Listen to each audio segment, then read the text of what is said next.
the things I've always done, like when I even learned NLP, one of the first real dynamic set of tools I learned psychologically, I would go to these classes with these psychologists and psychiatrists, and we'd have an all-day session, which their idea of all day was 4 hours. It'd be like we'd start at 10, and at noon we're taking lunch. I'm like, where the hell are we going? We're going to lunch for an hour and a half, and then we come back at 1:30, and sure enough, by 3:30 or 4, it was the end of the program. And I was like, Jesus, you didn't even do a quarter of a day. So I took the rest of the time, and I extracted everything I could from what I'd learned. There are people with 10 times more skill than I had or ability, but my level of application compared to theirs, I dwarfed it. And it's because while I was still there, I didn't leave the environment. I've always had this belief. If you want to be successful at anything in life, never leave the sight of setting a goal without doing something that commits you to fulfillment. If you get, you're in state, right, when you do something. While you're in state, that's the time to commit yourself to something that makes you follow through. How many know what I'm talking about here? Say I. So I'd call somebody up, I'd schedule something, I'd lock in the next meeting, I'd sign up for the class, I'd enroll the guy who was going to mentor me, I'd set the meeting with a mastermind of people I met. I did something so that whatever I committed to, there was something when I went home that would pull me there. It's structure. In fact, I'll give you 5 C's to RPM just as a quick warm-up for you. How's that? If you don't remember it, it'll be okay, but it'll be in your unconscious for when you go work with a coach. These are the 5 C's. Everything that comes in your mind, anything you can think of, because we're going to basically do a little mini RPM version of things right now. Anything comes to my mind, I'm here, and while you're here doing something, you're driving in your car, and you think of an idea for your business or one of your businesses. Where do you put it? iPhone. Where do you put it? Diary. Where do you put it? iPod. iPhone. iPhone. And how do you find it afterwards? How are you triggered to look at it again? So he goes back and reviews his app system. How do you do it? Right. Crisis. Crisis makes me go get it. How do you do it? I send an email to myself. Oh, good, more emails with more to-dos, right? So I don't care what your system is, but when you have RPM, you'll have one place you put it. For right now, you need one place to put it. Now, the problem is most of us have lives that if you put everything in one place, it just becomes even more overwhelming. Who knows what I'm talking about here? So the first step, I'll just tell you that, is C, is capture. You got to capture. And the motion I do is like this. Imagine doing this, like physically capturing it, pulling it out of my head, and putting it in one place. I don't care what your one place, it's got to be one place. Now, ideally, in that one place, you'd have some categories so you don't throw everything on one giant list. Does that make sense? So you might have a category. For me, I have companies. So I have Robbins Research, I have Namali Resort, I have Metabolife, I have all these different companies.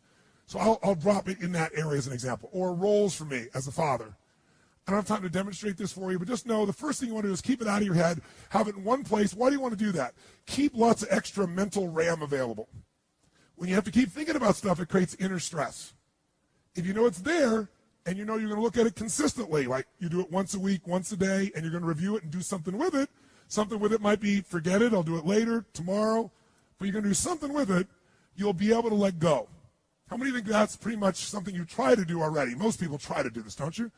But the reason most people don't do it is because making lists, after a while, they stop doing. Tell me why they stop doing it. Who's made lists and then not kept the lists up, your, quote, to-do list? Why don't you keep those to-do lists up? Because every time you go there, they're so damn what? How many have always got more to do, if you do make the list, than you have time? So it inherently says, why am I doing this? RPM is a different mindset. Our mindset is, we're just first capturing it. We know we're not going to do most of this. But we need to be able to later, when it's time, decide which things are worth doing, and more importantly, what are we really after? We're going to use these to trigger us to say, all this relates to maybe something more important. How many follow the philosophical difference here? Say I. My goal is not get things done. This is not GTD. This is use the things you need to get done to stimulate a higher level of thinking of what you really want, why you want it, and become very strategic about how to get that. And many of these things may go away, or they just won't matter. But you do have to capture it, because otherwise it's in your head. So I have a lot of systems of doing it, but if you never saw me again, the most basic thing you need is one place to capture. Does that make sense? And what's step 1 of RPM? It's a C. You got to what? Capture, which means get it out of your head, put it in one place. Second thing, you got to make sense of all this crap. And the way you do that, step 2, is you create a plan. And a plan for me has 3 parts. And the 3 parts are 3 questions that I ask and 3 actions I take. And again, you'll learn this. I'm not trying to teach this all right now. I just want to plant some seeds in your mind. Is this okay? Is this useful? So when you're going home, you got all this captured stuff you just did here, right? Now you got to start to create a plan. You got to look at all this stuff and say, okay, there's more here than I can do. So what I really need is read all this stuff and start to see, well, all these things relate to one thing. All these relate to another. If I'm a mom and I made my list, and on the list I have things like I got to pick up the laundry, I got to drive the kids to school, I've got to do this thing for the PTA, I got to clean the house, I got to run my business that I run out of the house, I got to do the accounting, I want to have to spend some time with my husband at the end of the day. Soccer mom, totally stressed out. But if I write all those things down and get them out of my head, and when I write them all down, I then start to put them together and go, you know, this, and this all relates to my kids. This all relates to the house being great. This, and this all relates to my business. And this is about my personal life being rich and happy. I'm able to do something really nice. I'm able to go from this, which is what your capture list looks like. You'll start writing it down. You go, I got to do this, and that, and this, and this. And you start to feel good. It's out of my head. But then you go, I got to do this, and I got to do this, and I got to do this. I got to do this. I got to do this, and I got to do this, and I got to do this, and I got to do this, and I got to do this, and I got to do this, and I got to do this. I got to do that too, and that too. So step 2 is I look at my capture list, and I create a plan. And the way I create a plan is I start to figure out, what do I really want? That's what the world is saying to me. That's what's in my head. What do I want? I might start to group some things together. I might start to say, you know, let's take a look at this. You know something? Watch this. Watch this for a second. This item here, clean the house, and this thing, and this thing, and this thing, these all relate to the house. And my outcome there is I want a magically clean house because, why? It makes me feel fully alive. And then, oh, by the way, this, and this all relates to my children. Oh, and this, and this relates to my business. And oh, yeah, this is me personally. Anybody see what happens? Suddenly, 80 action items or 12 or 30 will turn into 4 outcomes. There's something here that I want for my home. There's something I want here for my kids. There's something I want here for my business. There's something I want for me. And what that does is now I can start to go, okay, instead of reading all these items, what do I really want for my kids? What's my outcome this week or today? And you get really, really clear about what you're after. You use this to take you to another level higher. Use this to trigger a higher vision instead of letting this limit you. And once you know what you want, that's the first question. So create a plan has 3 questions to it and 3 actions. First question is, what do I really want? How many of you would feel different in your life just by this language change? What do I have to do versus what do I really want to accomplish? Would that change the way you feel about your life? Yes or no? Yes. How does it feel with have to do? See, RPM, when you finally learn it, has many pieces to it. Above all else, it's a thinking process. And better thinking creates better results. It's that simple. So you don't have to ever use a piece of paper to think this way. From now on, all this stuff's happening, you go, what's my outcome? What am I really after? What do I want? What's the specific results? Like, what's the target? Let's chunk up. I don't ever go in a meeting with anyone. What do you think the first words out of my mouth are when I sit down in a meeting after the hellos and the proper connections? What do you say? I always say, what are the outcomes for this meeting? Because how long the meeting is based on getting the results that we're there for. It makes a much more fulfilling life. Or if you can't get in that time, you know that outcome's still not done. We're going to come back and get that outcome done. How many follow what I'm talking about here? Say I. Now, when you get clear what your outcomes are, that's the first question of creating plans. Second question is, why do I want it? Why? Why is this important to me? Why is this something that really is a must for me? I don't have to do it. I want to do this. Why is this transformative? What's exciting about this to me? And almost all of you have certain key words that are triggers for you. And language shapes your emotion. You want to have a nutritious meal or a delicious meal. You might say, I need a nutritious meal. But what if I said, this is a delicious, nutritious meal? You're more in. If I said to you, I want to introduce you to this person, they're really nice, versus they're delicious. Right, who knows what I'm talking about here? So when you learn RPM, you're going to learn that RPM is a system of thinking, that RPM is the power of language, because you can change a few words in your outcome. It'll totally change where you end up and what you're going after in your life. RPM is a visual chunking system, a way to take all that stuff you saw and group 82 things down to 4. And guess what will happen to your stress level? Through the floor. Guess what happens to your concentration ability? Through the roof. What are you going to focus on? That's another one. RPM is a focusing tool. It makes you focus on what's most important, because most people major in minor things. Am I making sense? So you got to know, why are we doing this? And I always look at 2 levels of why. Why for me? Why for the team? What's the big why? If I'm involving other people, if it's just me, then it's me. But I usually have the big why. So I said 3. Step 1 is capture. Step 2 is create the plan. There were 3 questions. What are they? Number 1 is, what do I really? Or another word for that is, what is my? Or another word for that is, what is the result? And I eventually try to get it to a result because I want to make it measurable, if at all possible. If I can't get it measurable in a short time, I want major progress on as my outcome, right? Or complete something, or whatever it is. My purpose are some key words. Write this down. Purpose, I should say, activity without purpose is the drain to your life. Activity without purpose is the drain to your life. It's the drain to your wealth. It's the drain to your lifestyle. 3 questions. What's my outcome? What's my purpose? What's my why? 3rd one, what's my massive action plan? Or another, say, what do I need to what? Now you ask that question, it makes some sense. Because what to do depends on what your outcome is. Otherwise, what you're going to do is going to be based on stress, concern, fear, people interrupting you, reacting, demands. And so your life is nothing but a reaction tool. Of all the tools I have, this may be the most valuable one, ironically. Because this is the one how it all gets executed. And I don't teach it very often. So, 3rd question is, what's my massive action plan? What do I need to do to achieve this? And when you do that, you'll take things off your capture list and you'll cross them off as they fit in, or you'll say, I don't even need to do that.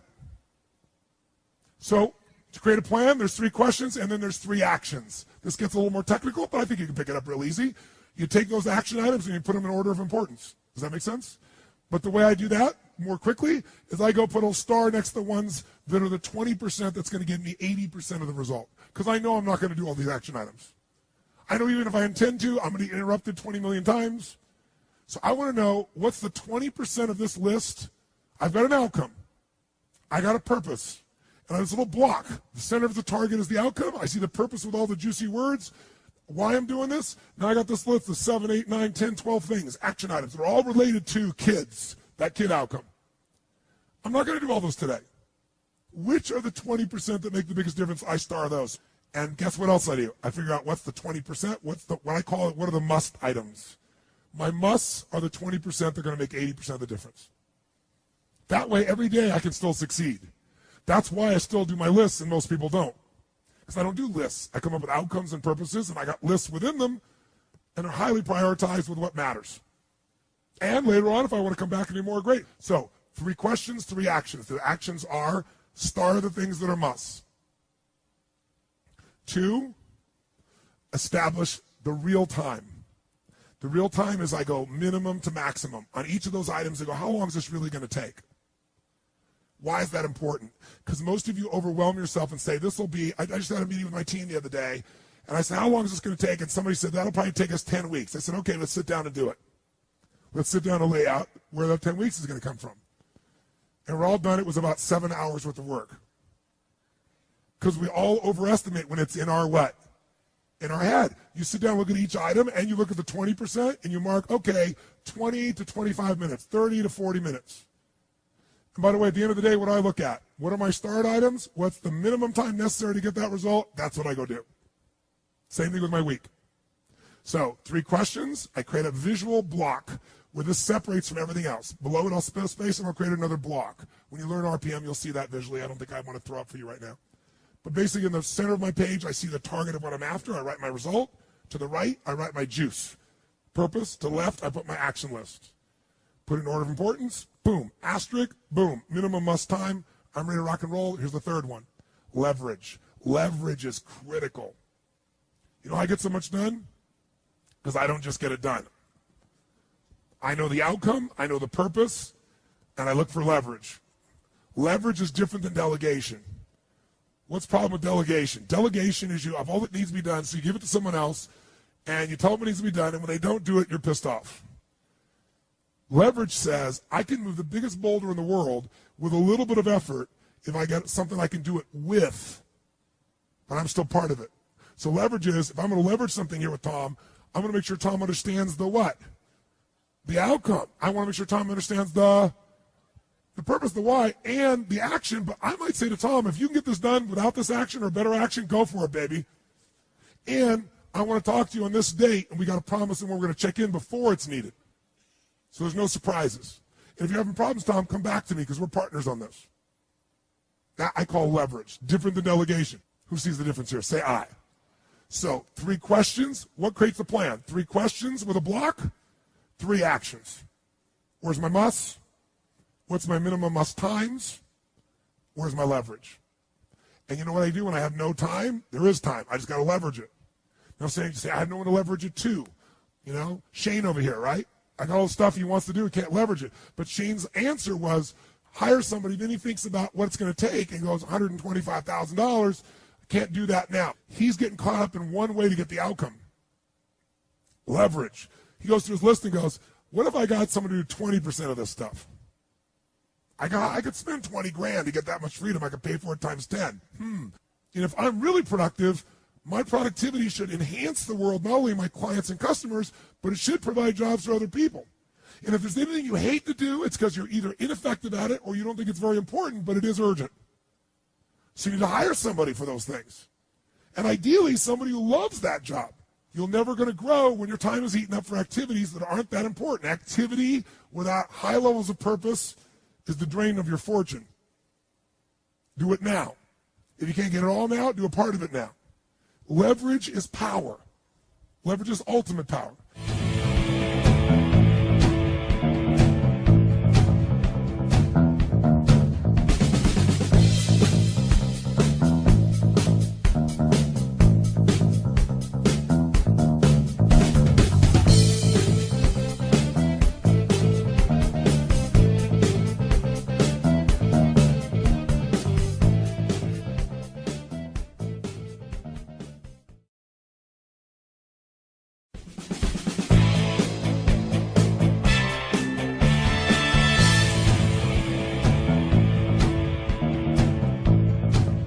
So, we said there's 5 steps. It's going to go much quicker now. This is the hardest part, is number 2. So what's the first step to doing RPM? Number 1 is you got to do what? Nice and loud, what? Step number 2 is after you capture all in one location, maybe you learn to chunk it a little bit while it's still there, see what relates. But then what's step number 2? Create a what? An RPM plan. Not just a plan, an RPM plan. R stands for result, P stands for purpose, M stands for massive action plan. RPM is like a car. You increase the RPMs, increases its power, you get from here to there much faster. RPM. Results.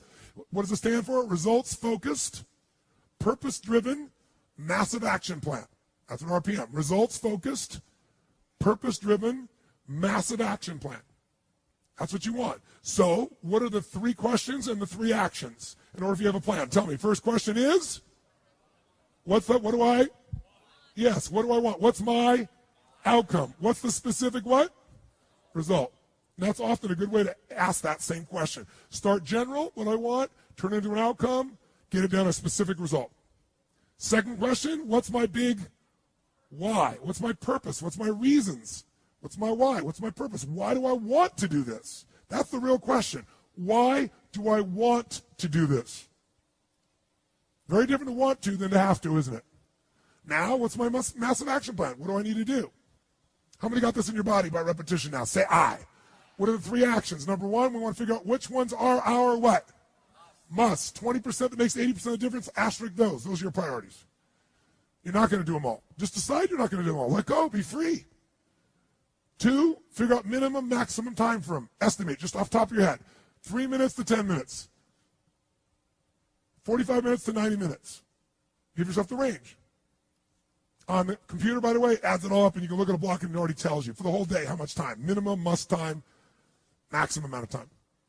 By each RPM block, it'll do it for you. But you can do it by hand. It's well worth a few seconds to do. Third thing we want to do, see, is there any of this that we could what? How could this soccer mom leverage? Her activities are things like drive the kids to school, pick them up from the school, drive them to violin practice, drive Johnny to soccer practice.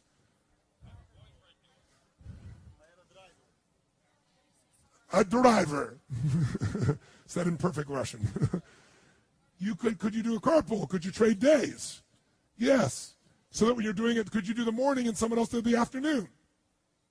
If you were really looking at this, there's ways to do it. And by the way, could you get your outcome with your kids in the morning session so the afternoon you really felt like you connected? You made more of a difference in that morning than if you've been driving them all day long, stressed out.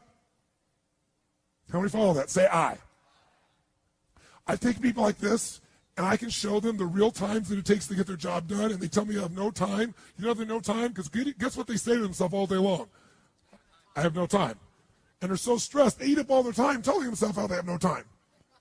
They think about it if they have no time. They eat up all their time. They don't think efficiently, and they don't leverage anything. If you do these first two steps, would you be light years ahead of anybody else around you to think yes or no? Third step, commit and schedule. 3 C's so far. Capture, create the plan, commit, and schedule. Let me tell you what I mean by commit.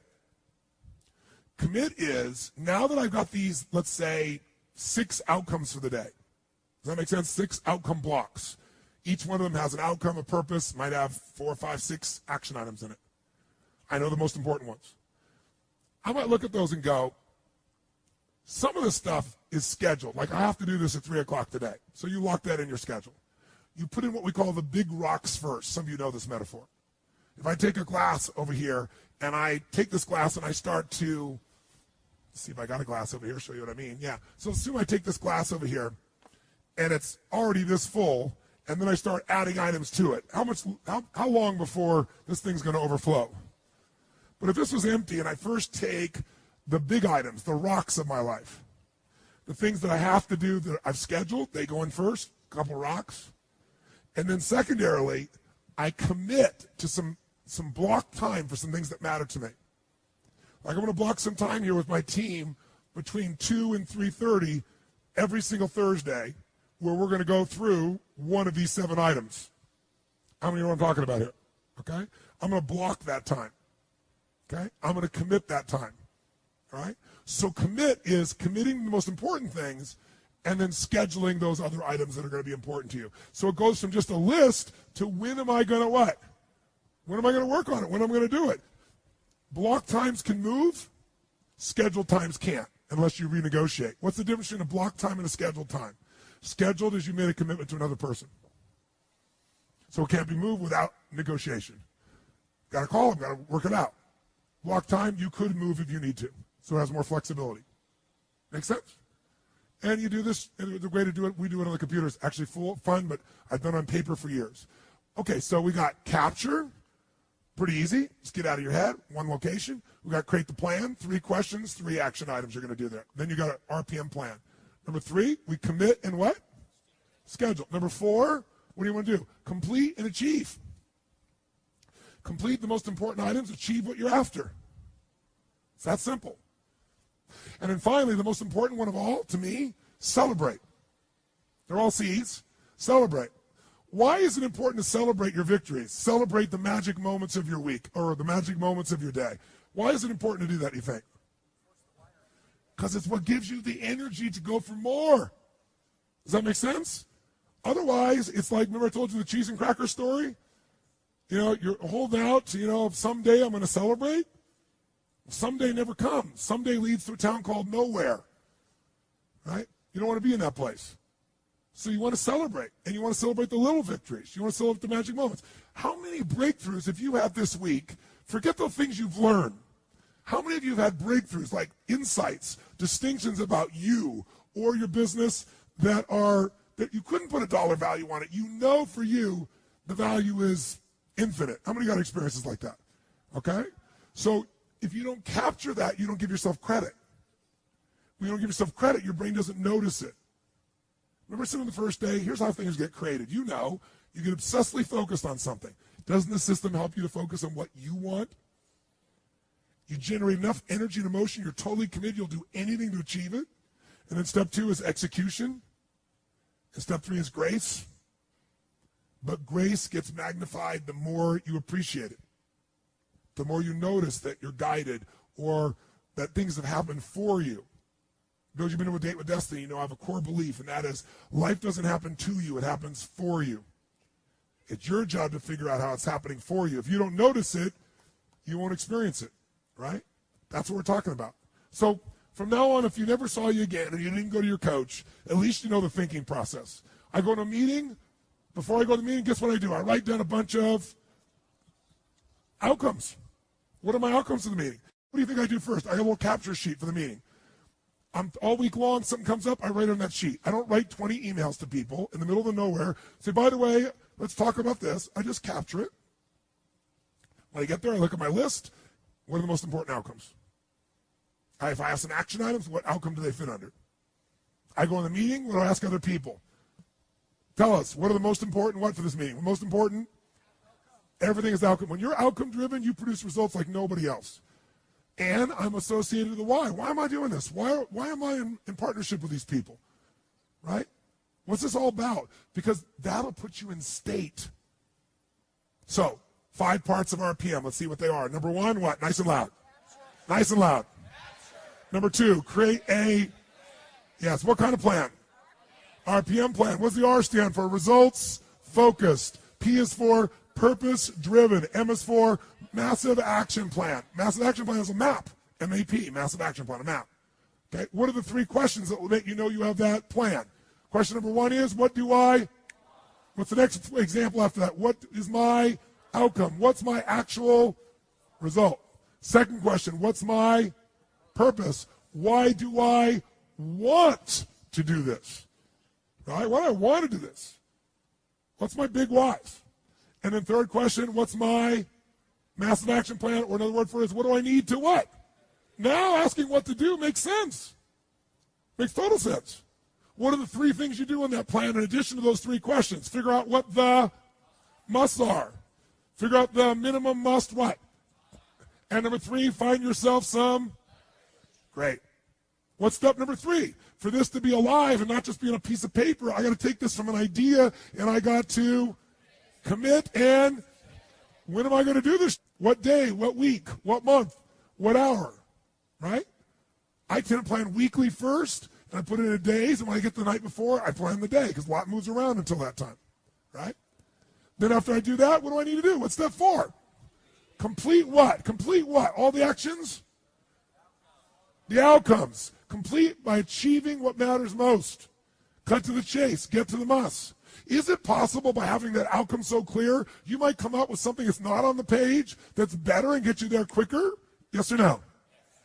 And by the way, on the computer, you can leverage a whole block. You can push a button, send it to somebody an email, push a button, and give an audio message of what you want, and they can accept it and comes back and say they accept it. So I'm excited about what it's going to be like. Or use your iPhone, or use whatever you want. It's a thinking process. Then on the other hand, think about this. So leverage, if you leverage it, you're staying connected, you know what's going on, but also they know the outcome, they know the why. It might be useful to talk in terms of their why too. So now they're activated. Why do people do certain things and not others? Because certain things they have enough reasons to in their reasons. Other things they don't. They value something more. When people say, I didn't have time for this, what they're really saying is something else was more important to me. But usually it isn't really something that was more important. It was something else that's more urgent, and they don't know what's important to them. So maybe you can help them. Third piece is complete and achieve. Complete and achieve. What's the final step? 5. Celebrate. And the way I celebrate personally is I'm constantly making lists of magic moments and accomplishments.